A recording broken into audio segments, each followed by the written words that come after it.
Hello and welcome to 5-Minute Math. Today we are looking at the Algebra 1 concept of quadratic domain and range, specifically how we can find those when given information in tables, and we'll do it in 5 minutes or less. So we have a table of x and g of x values for a quadratic that we don't even have access to. So remember our standard form of quadratic functions. It's going to look something like this, and I'll use g of x here. We can use y if we really need to, but they've already given us the g of x right there. So it's going to be ax squared plus bx plus c. This is our standard form. We know it's a quadratic because it has an exponent of 2 or a degree of 2, so that lets us know that it's going to take some type of parabola shape here. And it's going to look something like this parabola, something like that. And really, what they might ask us is, what is most likely they'll ask us the range, but we'll go ahead and look at for both. So the domain, remember, is going to be, just like with linear functions, the set of all possible independent variable values, or the x values. And so we have just a small subset of values that actually exists within this quadratic function here. And we can see that we have a range from -5 to 6 for our x values here.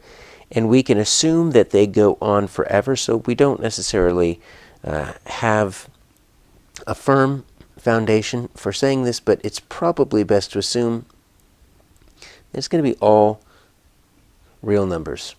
And so we will probably end up saying something like this.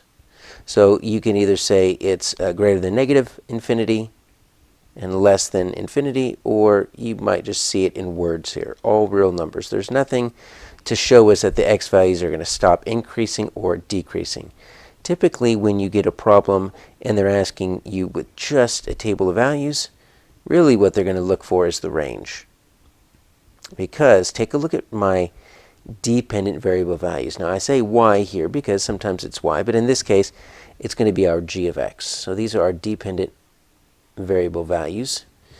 And take a look at these values. So we're going to go from 27 down to 14 down to 6. But look what happens when we hit this x value of 0. It goes up to 8, 16, 21, 41. So it goes down, down, down, down, down, and it hits the vertex right there. So if I were to graph it, I would say this is most likely going to be 6 as the y value, or the g of x value is going to equal 6. And that's the lowest it's going to get. So what I would say is that our g of x is going to be greater than or equal to 6, because you notice that it goes from high, it comes down to that 6 and goes right back up, and we can see that right here. That's going to be the bottom point, or the vertex of our parabola. So that would be our range. So we have a new function of values here. It's h of x. So we're going to assume that it's still going to take this standard form, ax squared plus bx plus c, but we don't really need to worry too much about that because we have a table of values. Now, we are looking for the domain and range, but specifically, let's just look at the range. We could assume that the domain is most likely going to be all values, right, all real numbers, because there's nothing that shows that it's going to stop increasing from 4 or decreasing from -4. So we can just stick with that. But let's look at our range, because remember, it's going to be a parabola. But take a look at what's happening. Now we're going down from -17. We're increasing.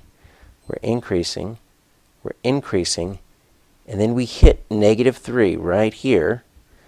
And we start going down. And so we have to assume that if we were to increase our x values, we would continue to go down and down and down. So we have a vertex again, but this time it's a downward facing parabola.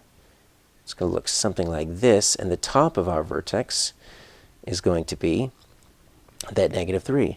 So it's going to be all real numbers less than or equal to -3, because that's going to be the top of our parabola, and then it's going to continue down in either direction.